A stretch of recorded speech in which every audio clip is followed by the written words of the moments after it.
En lo que corresponde a esta primera elección que vamos a tratar de trabajar a manera de foro audiovisual, vamos a hacer como un análisis a la situación que está viviendo en estos momentos la educación, no solamente superior, también la media, porque dentro de las pretensiones del gobierno hay efectivamente unas intenciones de tratar de darle otro manejo a la educación, no solamente desde el punto de vista de la educación superior, sino también en la educación media, como les decía anteriormente.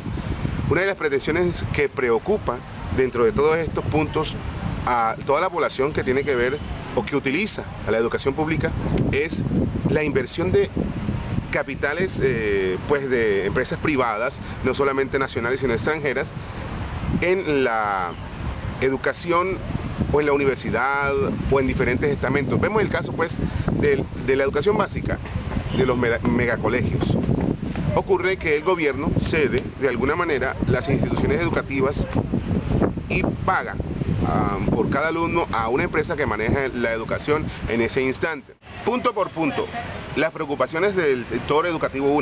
Por ejemplo, la empresa privada podrá invertir en las universidades públicas.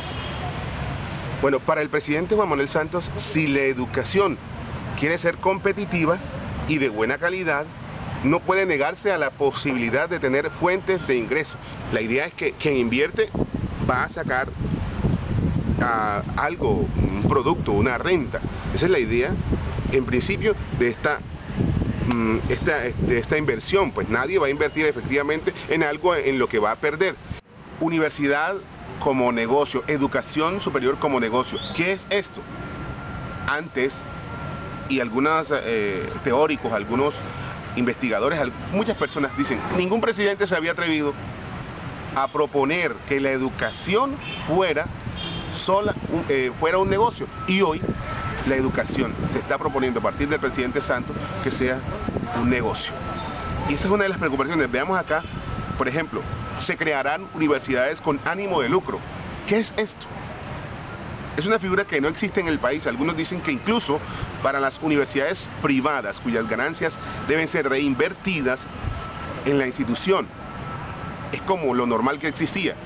Usted en la universidad privada que existe en Colombia reinvierte los recursos en infraestructura, en investigación, en cosas académicas. Pero ahora lo que propone el presidente es la universidad, la educación como negocio. Entonces, hagamos una lectura de uno de estos puntos que se propone en este cambio o en esta reforma o en este punto que pretende ser parte en la reforma de la educación superior en Colombia. El presidente Juan Manuel Santos esbozó hoy su propuesta de reformar a la educación superior. Estos los puntos clave. Inversión privada. Para el presidente Santos, generar las condiciones para que más colombianos se gradúen en una carrera requiere plata y mucha. La educación pública, si quiere ser competitiva, no puede negarse a la posibilidad de tener fuentes de inversión privada. Y eso, y quiero que quede muy claro, no significa privatizar, significa invertir. Instituciones con ánimo de lucro. La propuesta plantea la creación de universidades con ánimo de lucro que recibirían beneficios tributarios a cambio de aportes de becas para el ICETEX. En Colombia tenemos que entender, y entenderlo de una vez por todas, que no podemos anclarnos en el debate perpetuo sobre si es válido o no que el sector privado invierta en la educación superior pública. Estímulos de calidad y eficiencia. Ya lo he dicho, es promover mayor calidad. Planteamos incentivos a la buena calidad y procesos de acreditación, así como al fomento de la investigación y la innovación. Beneficios para estudiantes. Contempla la creación de un fondo que garantice el sostenimiento de estudiantes de bajos recursos, promoviendo su permanencia y destina recursos para mantener los subsidios de la matrícula. Controles a la universidad. Uno de los puntos que más creará polémica es el que tiene que ver con la rendición de cuentas por parte de las universidades. También exige una rendición de cuentas para que la sociedad y el Estado reciban información veraz y oportuna de los recursos recibidos por las instituciones, tanto del Estado como de la sociedad en general, y las metas que se alcanzan con estos recursos. El presidente dijo estar abierto a escuchar y recibir comentarios sobre esta iniciativa de reforma a la educación superior.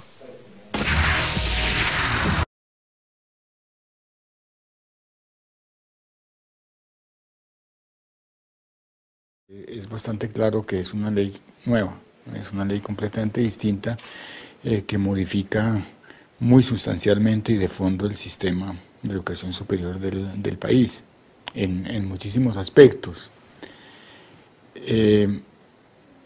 Es un proyecto complejo, es un proyecto de 164 artículos y 50 páginas, o sea que no es una ley menor.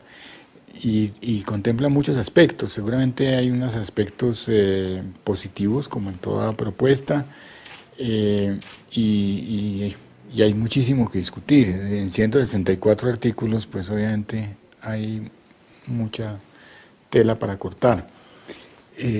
La prensa se ha centrado alrededor del problema financiero, lo cual me parece correcto, porque realmente el problema financiero es el núcleo del asunto. Una propuesta que no va bien sustentada financieramente pues tiene muy pocas posibilidades de tener éxito. Pero yo quisiera hacer un poco de claridad porque ha habido confusión en las informaciones. Yo diría que el asunto financiero se aborda en 3 niveles distintos. El primer nivel es una propuesta que pretende en alguna forma responder la angustia planteada por las universidades públicas respecto a su problema financiero estructural y no responde. Es decir, es el primer nivel. Evidentemente el aporte que plantea el gobierno, el aporte con recursos frescos del gobierno a las universidades públicas no responde a los cálculos que las universidades han hecho, al problema presupuestal y financiero que las universidades tienen, y además lo somete a unos requisitos adicionales y a tareas adicionales. Es decir, ese primer nivel me parece que en forma muy conclusiva las universidades públicas podemos decir que no responde. Hay un segundo nivel que en cierta forma se deriva un poco de este, y es aquel que ha salido en la prensa como el aporte de la empresa privada a la universidad pública.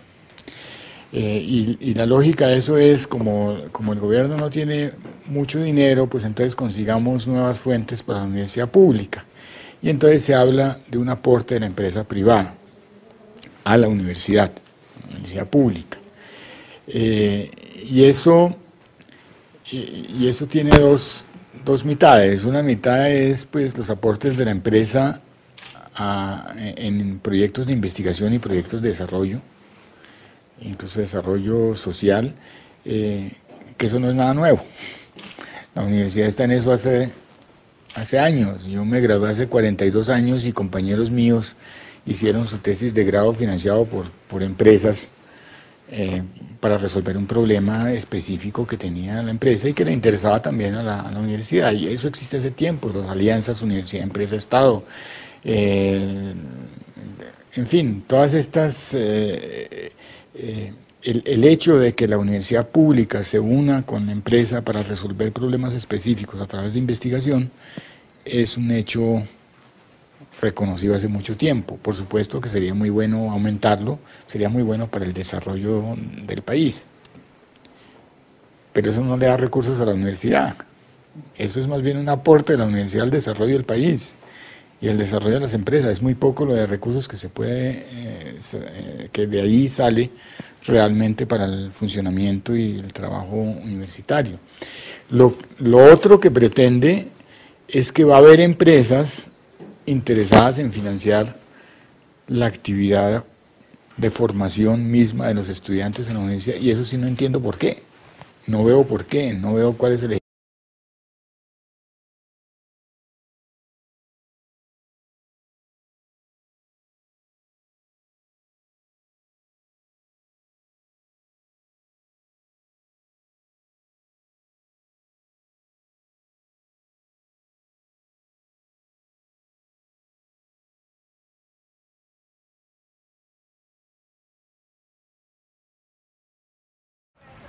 veamos cuál es la percepción desde el Senado, de los congresistas, el Polo Democrático, el Partido Liberal, que son los partidos que en Colombia tienen tendencia a la justicia social democracia y son los que piensan de alguna manera en la población que utiliza en mayor manera la universidad pública, la estratos 1, 2, algunos de los 3.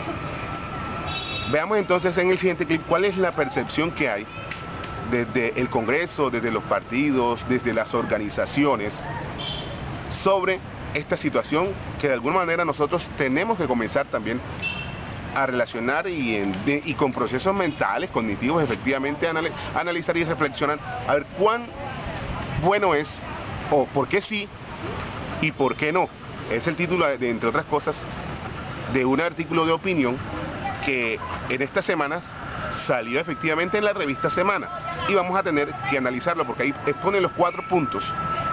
Ahí se exponen los 4 puntos que son, digamos, los más problemáticos, los del fundamento, pues, como quien dice, los de la esencia en esta problemática.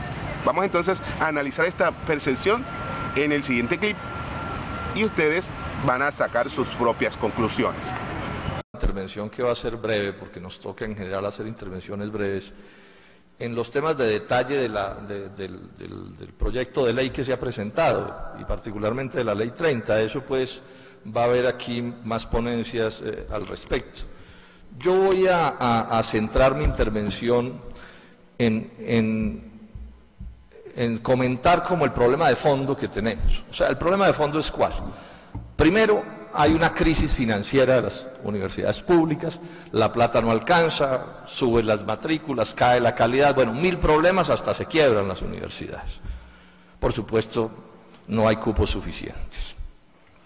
El gobierno entonces pasa un proyecto de ley que se supone va a arreglar ese problema, modificando la Ley 30, que es la de la financiación. Aquí estamos entonces para analizar eso, qué tan cierto es que ese cambio va a modificar las cosas o por el contrario va a sesgar en una dirección absolutamente incorrecta, además de que no va a resolver el problema financiero.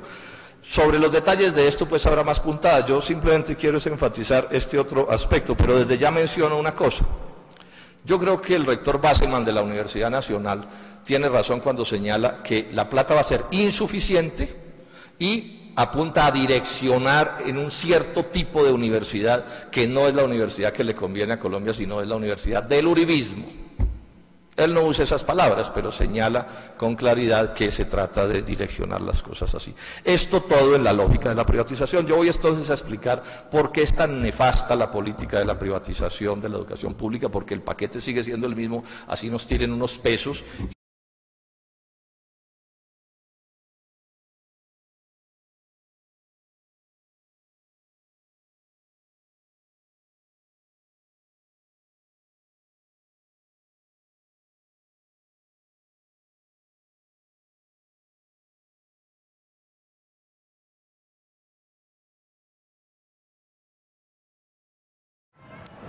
Bueno, hemos terminado la primera sesión de varias que vamos a realizar a manera de foros audiovisuales. Recuerda, a mi video publicado en YouTube o en alguno de los otros u otras herramientas, vas a responder con un video. Y estamos hablando de del primer foro audiovisual desarrollado en una universidad pública a nivel de la costa atlántica y se dio en el curso del profesor Emil. Nos vemos en la próxima lección.